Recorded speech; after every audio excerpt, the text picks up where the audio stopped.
I think it's important to learn about our world because it's such a lovely place. We need to learn what we can do and what we can't do. So if we learn about it, then we can learn what's right and wrong. In the woods here, there's all kinds of stuff growing on the ground at the moment. Because spring is a great time for these plants to grow. There's loads of sunlight coming down, isn't there? And hitting the ground here, which gives these plants the energy that they need to grow. Now let's have a look at a few examples. So, what are these just here? Yes, Sean. Stinging nettles. Stinging nettles, that's right. They hurt you when you touch them. They do, and don't they? when you touch them, they sting for a bit. Brush against the leaf, some of those little hairs, which are a bit like needles, will dig into your skin and inject a little bit of acid, and that's what causes the sting.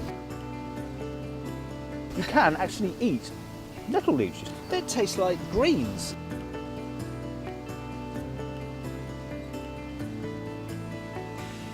This is an interesting plant. This one's called butcher's broom.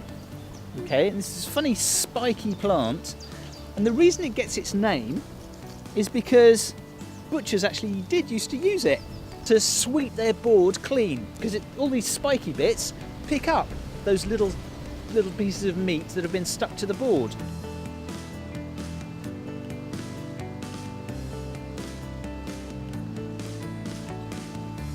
Does anyone recognise this flower? Yes, Sean. Bluebell? Bluebells, that's right. And this wood, in about a week or two's time, is going to be absolutely covered with bluebells, because all of these leaves here, these ones, are bluebell leaves.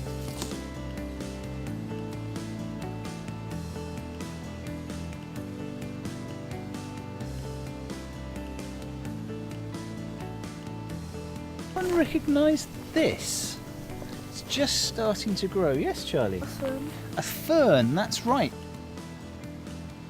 You see here where the leaf is going to unroll gradually, and then all these bits will open out as well, and you'll get the fern shape. And these have been around for a really long time. Things like bracken as well. Bracken was around at the time of the dinosaurs. That it's actually fairly poisonous. So if something starts to eat it, that something will almost certainly end up dead within a fairly short time.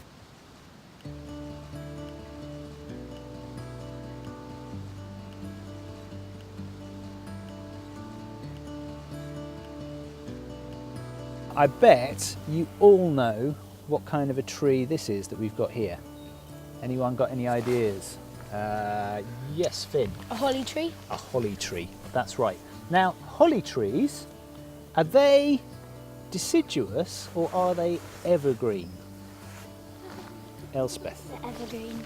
They're evergreen, that's right, they're evergreen trees, because of course they keep their leaves all through the winter, don't they? So where do we sometimes have bits of holly in the winter time? At Christmas time. Christmas time, excellent.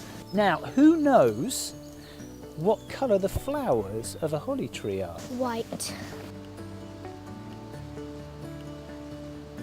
Some predators that would want to eat the leaves would normally be around this height and higher up. Not many predators will be able to reach that height.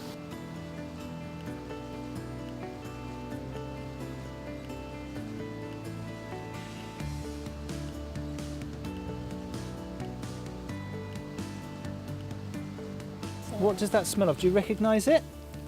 Yes, Lewis. Isn't it garlic? So what's it taste of? It tastes like it's really spicy.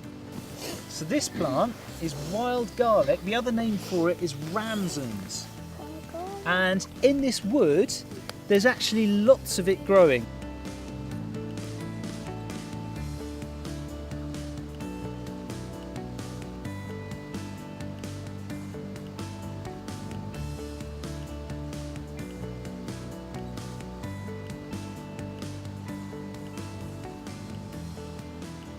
So we can sort of pass it on to our children, because otherwise everyone will forget about what they've learned, and they'll all be into new stuff like how TVs can work and all stuff like that, instead of learning about the foods and what's out there. I think it's important that we learn about our world because then we could help the environment. The fact that there might not be a planet at the end of our lives. The Earth is the only planet with home,